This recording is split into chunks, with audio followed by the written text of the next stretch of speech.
बारा शहर में रविवार को राष्ट्रीय व्यापारिक संगठन Confederation of All India Traders CAT का व्यापारिक संवाद एवं सम्मान समारोह आयोजित किया गया। प्रदेश कार्यकारी अध्यक्ष मनोज ड्रोलिया ने बताया कि बारान व्यापारिक संवाद एवं सांसद अभिनंदन कार्यक्रम में कैट राष्ट्रीय महामंत्री एवं सांसद प्रवीण खंडेलवाल बारान दिल्ली चांदनी चौक से सांसद बनने के बाद प्रथम बार आगमन हुआ। कैट के राष्ट्रीय महामंत्री माननीय सांसद चांदनी चौक नई दिल्ली प्रवीण खंडेलवाल का 2 दिवसीय हरहती प्रवास के तहत बारों में शुभम रिजॉर्ट तेल फैक्ट्री पर कार्यक्रम आयोजित किया, जिसमें chairman Rajasthan chapter CAT Suresh Patodia, प्रदेश उपाध्यक्ष CA अरविंद गोयल आदि प्रदेश एवं राष्ट्र स्तर के पदाधिकारी उपस्थित रहे। कार्यक्रम में ऑनलाइन मार्केटिंग से मुकाबला, GST की समस्या समेत आदि व्यापारिक चर्चाएं की गई। जिला महामंत्री पराग टोंगिया ने बताया कैट बारान की ओर से एक व्यापारिक संवाद अभिनंदन समारोह का आयोजन किया गया, जिसमें व्यापारियों को व्यापारिक समस्याओं कैट के बारे में संक्षिप्त परिचय, सभी व्यापारिक संगठनों को एकजुट होकर काम करने समेत आदि विषय पर बातचीत की गई। जिलाध्यक्ष राधेश्याम गर्ग ने सभी आगंतुकों का स्वागत भाषण से स्वागत किया एवं बताया कि सर्वप्रथम स्वागत गीत गणेश जी महाराज के आगे पुष्पक्षेपण एवं दीप प्रज्वलन कर कार्यक्रम प्रारंभ किया गया। इसके बाद मंचासीन अधिकारी का स्वागत किया। पूरी जिला टीम एवं कस्बा टीम एवं महिला टीम द्वारा स्वागत किया गया। Vishnu Gupta national governing council सदस्य ने बताया कि खंडेलवाल शाम 5 बजे बारान पहुंचे। उनका भव्य स्वागत हाईवे से उतरते ही किया गया। वहां से उन्हें कार्यक्रम स्थल पर कैट बारान टीम द्वारा पहुंचाया गया। पुलिस बैंड एवं भव्य फूल मालाओं से उनका स्वागत किया गया। इसके पश्चात उन्होंने पत्रकार वार्ता एवं जिले एवं शहर के 500 व्यापारियों के साथ व्यापारिक संवाद किया। कार्यक्रम के मुख्य अतिथि प्रवीण खंडेलवाल ने बताया कि यह वर्ष कैट व्यापारिक सम्मान वर्ष के रूप में मना रहा है। साथ ही कैट व्यापारिक हित में एक देश एक चुनाव को समर्थन करता है। साथ ही विकसित भारत बनाया जाए एवं सभी सरकार मिशन मोड में काम कर रही है। देश में प्रधानमंत्री जी विजन को देखते हुए हम कार्य कर रहे हैं। उन्होंने व्यापारिक संवाद में व्यापारियों की समस्याओं को सुना एवं अन्य विषयों पर चर्चा की। कार्यक्रम के सहयोगी भामाशाह व्यापारियों का भी स्वागत किया गया।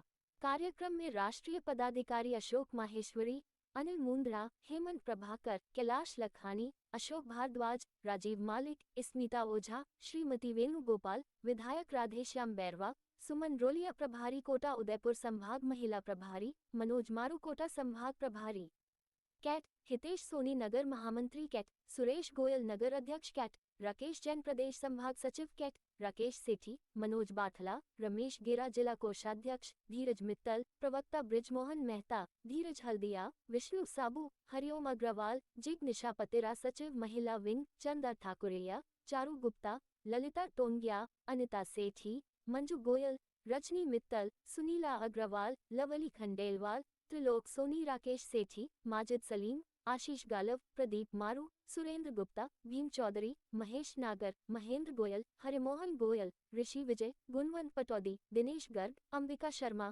राजकुमार खींची, राजीव अग्रवाल, मुरारी राठौर, रवि अग्रवाल, जय पतेरा, आशीष गालव, धीरज तिवारी, आदित्य जैन, पंकज ड्रोलिया, निशांत सेठी, पप्पू पटौदी, कमल झालावाड़ी, विनय जालान, मोहित गोयल, यश गोयल, प्रकाश मेहता, गिरीश त्यागी, त्रिवेद गोयल, अमित जैन, प्रदीप बंसल, अखिलेश मंगल, अरुण गर्ग समेत कई कस्बों से सदस्य पहुंचे।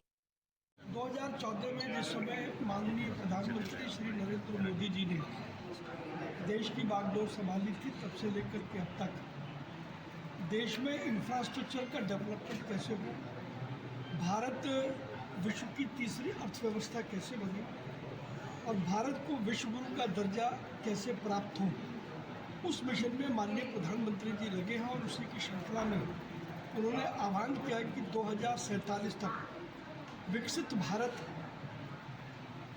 बनाया जाए, जिसमें भारत की गणना विश्व के श्रेष्ठतम राष्ट्र में होनी चाहिए। और उस दिशा में न केवल केंद्र सरकार बल्कि वो सभी सरकारें जिन राज्यों में भारतीय जनता पार्टी या NDA की सरकार है, मिशन मोड में लगातार काम हो रहा है।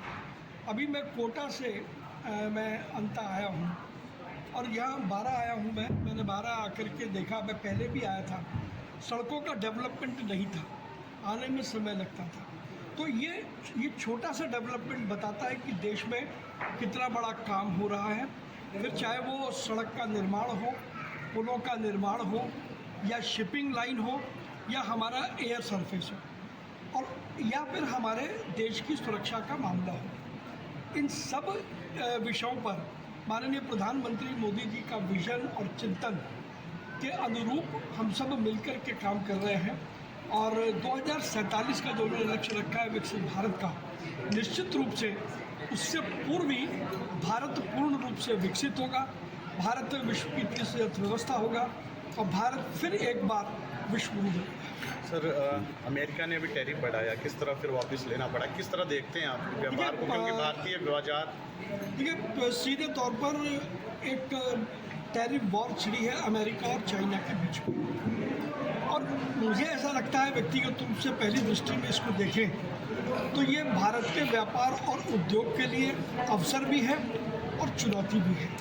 अवसर इसलिए है कि लगभग 28 से 30% का अमेरिका का इंपोर्ट चाइना के माध्यम से होता था। अब टैरिफ लग जाने के बाद सारे चाइना के जो प्रोडक्ट हैं वो बहुत महंगे हो जाएंगे, लिहाजा उनकी मांग अमेरिका में लगभग ना के बराबर होगी, तो सप्लाई का एक गैप रहेगा। अब उस सप्लाई के गैप को कौन पूरा करता है, उसको पूरा करने की क्षमता भारत के व्यापार और उद्योग में है।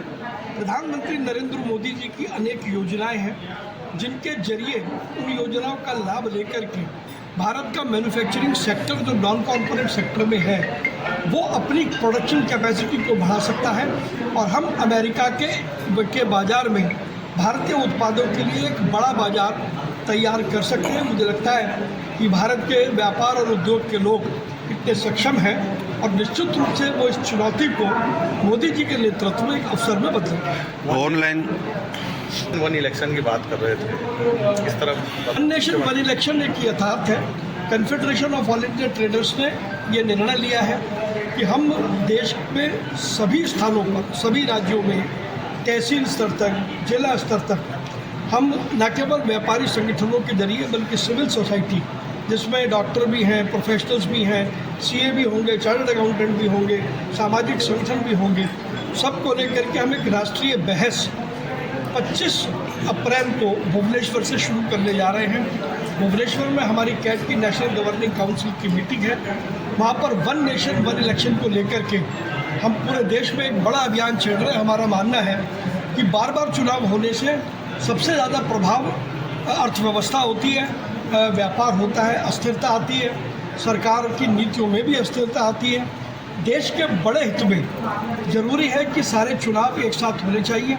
1967 तक स्थिति ऐसी थी, देश में सभी जगह एक साथ चुनाव होते थे, तो उस दृष्टि से लगता है कि वन नेशन वन इलेक्शन यदि भारत में होता है तो बहुत बड़ा पैसा जो चुनावों में लगातार खर्च होता है वो पैसा वापस इंफ्रास्ट्रक्चर के डेवलपमेंट में आएगा।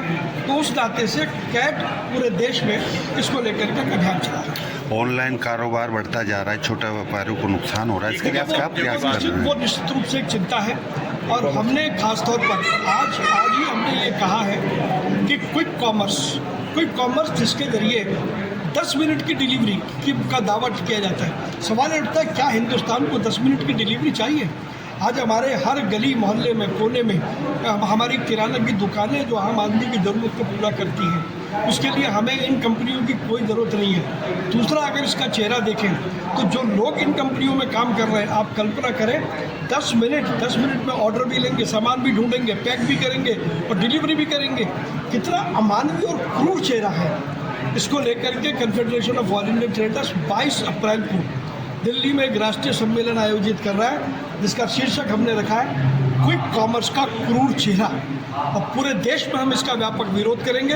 भारत सरकार से आग्रह करेंगे कि क्विक कॉमर्स जो कहीं ना कहीं हमारे ट्रेडर्स को मारता है, दूसरी तरफ अपने जो वर्क फोर्स है उनके साथ अन्याय करता है, इसको तुरंत बंद किया जाए। ठीक है।